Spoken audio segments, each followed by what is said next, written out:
大家好，我是带着简单的话筒打拉西亚偏偏。今天的偏偏悬疑社，咱们不说那些广为人知的片子，说一部很多人可能没看过的高分悬疑剧情片《焦土之城》。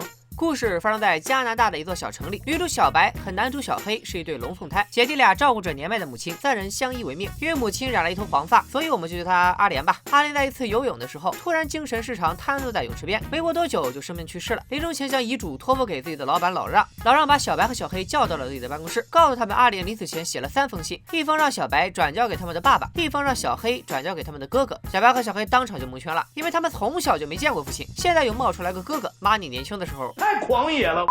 阿莲最后一封信是给他们姐弟俩的，但是必须在他俩的信交到爸爸和哥哥的手中以后才能打开，不然就不能在墓碑上刻自己的名字。这当妈的也是挺皮的。小黑表示这烂摊子的事他才不管，想赶紧办完葬礼回家接着看小偏偏说大片。而小白却对妈妈的遗愿十分重视，临走前老让还给了小白一本笔记和一张阿莲年轻时的照片。姐弟俩因为信的事情吵得不可开交，小黑表示你要去找爹随便你，顺便帮我把哥哥也找了吧。小白能有啥办法，只能独自踏上了寻找爸爸的路。找爸爸的目标是确定了，但是该从哪找起呢？迷茫的小白来找自己的大学导师，导师告诉他找人还不简单，你妈上过大学吧，查一下学习档案不就完了？不查不知道，一查就吓尿。档案上不仅记录了阿莲出生的村庄，还记录了阿莲是在黎巴嫩上的大学。黎巴嫩这个地方位于中东，因为基督教和伊斯兰教两大宗教对立，常年处于战火状态。想到自己的爸爸可能会在这里，小白只身来到了黎巴嫩。从母亲就读的大学那儿，小白又得到线索。阿莲的老师说自己还记得这个学生，并且认出了照片上的符号，那是狐狸和监狱的符号。看来这当妈的不仅狂野，还很暴躁。阿莲是为啥入狱的呢？小白只能顺着线索继续查下去。在去监狱之前，他顺路来到了母亲出生的村庄。村里的人都很热情，一帮的大妈围着小白问这问那，但是一看到照片，脸色立马就变了，说不认识这个女人，还说如果你是这个女人的孩子，那这里并不欢迎你。傻子都看出来了，这里面有问题啊！这帮人明显认识阿莲，但是却不愿透露任何信息。小白无奈只能离开了村子，带着对母亲身世的困惑来到了狐狸河监狱。如今的监狱早已荒废，只留下了几间囚房。小白辗转了好久，终于找到了一位当时的狱卒。狱卒现在成了一所学校的保安，他并不愿意承认那段不堪的岁月。在小白哭了一鼻子的劝说下，狱卒无奈的表示自己一眼就认出了照片上的人，是曾经的72号房犯人，那个唱歌的女人。当时狐狸河监狱里关押的都是政治犯，狱卒们用了所有办法都没能让阿莲屈服。在长达15年的摧残下，阿莲都没有停止唱歌，直到有一个叫小色的刽子手在监狱里强暴了她。在那之后，阿莲就怀孕了。小白听到这儿再也坚持不住了，哭着给小黑打了电话，告诉他自己找到了哥哥的线索。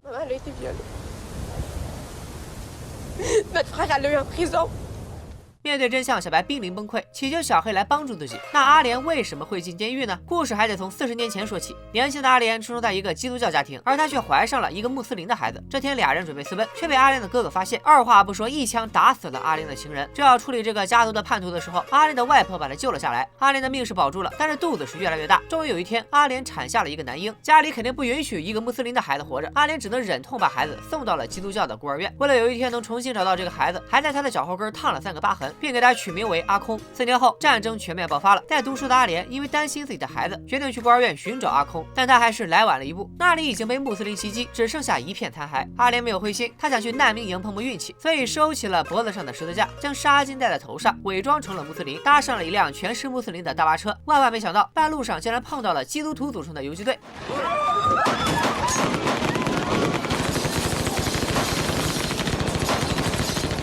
在最后的时刻，阿莲靠着他的十字架证明自己是基督徒，保住了性命。他母爱泛滥，想救一个穆斯林的孩子，说那是自己的孩子。没想到下车后，孩子依然朝自己真正的母亲跑去。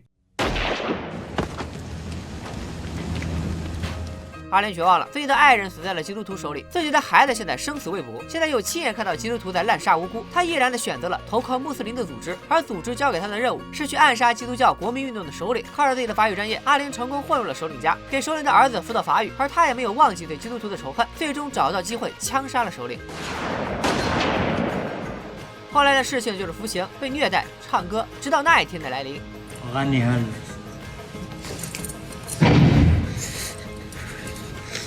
被强暴后，阿莲一度想打掉这个孩子，但是每次都忍不下心，最终在监狱里完成了生产。所以阿莲究竟有几个孩子？让我们回到现在来寻找答案。小黑终于坐飞机来到了姐姐身边，两人紧紧地抱在了一起。在老让的帮助下，他们找到了当时在医院负责接生的护士，希望能打听到哥哥的消息。此时的护士也已年迈，虚弱的她在病床上听到姐弟俩在寻找唱歌的女人的孩子，激动地从床上坐了起来。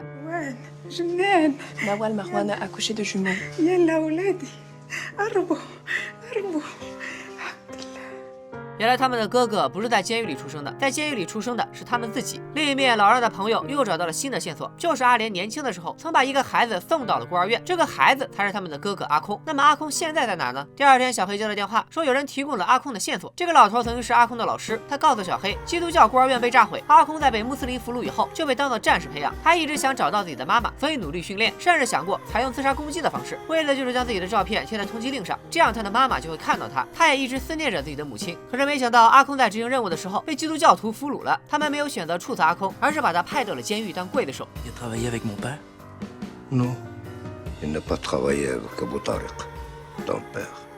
色即是空，空即是色。小黑不知道怎么把真相告诉小白，他把姐姐叫到身边，问小白1+1为什么不等于1呢？小白以为小黑发烧了，然而小黑还是重复着那句话。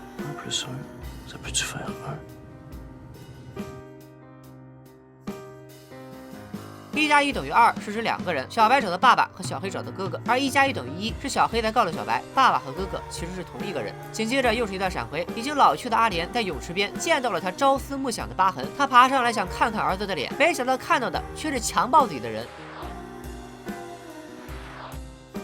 这一刻，阿莲终于坚持不住，瘫坐在了泳池边。原来战争结束之后，阿空也逃出了国，来到了阿莲所在的城市。阿莲也终于知道自己一直牵挂的儿子就是在监狱里折磨自己的恶魔。还记得故事开始时老让交给姐弟俩的信吗？小白和小黑也找到了阿空。面对着这个既是父亲又是哥哥的人，他们没有表明身份，只是默默地将母亲的信交到了阿空的手中。第一封信是给俩孩子爸爸的，信中阿莲说已经知道了小四的身份，并且把小白和小黑的身份也告诉了他。而面对小四对自己的暴行，阿莲选择了沉默。阿空看到信后连忙追了出去，但是小白和小黑早已离开。他回到家，接着拆开了第2封信。阿莲在信中说，这封信是给自己儿子阿空的，不是给那个刽子手的。阿莲告诉阿空，他是在爱中出生的，他的弟弟妹妹也是在爱中出生的。不管怎么样，他都永远爱着自己的孩子们。阿空读完了信，双手却怎么也抬不起来了。另一边，小白和小黑也拿到了妈妈写给他们的信，信中是这么说的 Le fil est rompu, et je peux enfin prendre le temps de vous bercer, de vous chanter doucement une berceuse pour vous consoler. Rien n'est plus beau que d'être ensemble. Je vous aime. 骄傲组之城曾获得第83届奥斯卡最佳外语片的提名，在豆瓣有着8.6的高分。虽然影片整体节奏上有些缓慢，剧情稍显狗血，但是却迸发出了惊人的感染力。我们在同情阿莲的遭遇，在控诉战争的残酷的同时，也感受到了人性的光辉和母爱的伟大。可能有人会说，阿莲不是一个称职的母亲。按照国人的价值观，这种不堪的往事，大多数人都会独自承担，默默地埋在心底。阿莲不但没有这么做，反而让小白和小黑亲自去寻找真相。这对2个孩子无疑是残酷的，但是偏偏觉得善意的谎言可能会适用于对年长的人，对于下一代来说，一味的掩盖倒不如坦诚相待。毕竟他们以后还要面对自己的人生，这又何尝不是一种成长？再来说说宗教和战争，偏偏是一个无神论者，但这不代表我们有信仰。每个人都拥有信仰自由的权利，但是信仰的差异往往成为了掌权者发动战争的理由。多少战争都是打着宗教信仰的名号，屠戮着无辜的人民。咱们就拿阿空来说，母亲是基督徒，父亲是穆斯林，从小生活在基督教的孤儿院，后来被穆斯林抓去培养成了战士，枪杀可能只有7、8岁的基督教孩子，目光里完全没有对生命的敬畏。再后来又被基督徒俘虏，成了关押穆斯林监狱的刽子手。他没有选择宗教的权利，却有选择信仰的权利。他的信仰就是找到自己的母亲。电影的最后也给了我们一个美好的结局，小白和小黑得知自己的身世，也感受到了母亲对他们的爱。阿莲的墓碑上也刻上了名字，战争没有将他击垮，他找到了自己的孩子。最后阿空也站在了妈妈的墓碑前，完成了心灵上的救赎。总而言之，骄傲赌之城是一部值得细细品味的片子。如果你也喜欢这样的电影，或者是有不同的见解，欢迎在下面和片片留言讨论。本期边缘悬疑社推荐作品《焦土之城》，创意指数8.0，逻辑指数8.0，吓尿指数9.0，反转指数9.0，烧脑指数8.5，豆瓣评分8.6分，ILikeBB评分8.7分，片片给出的悬疑惊叹值8.5分，强烈推荐。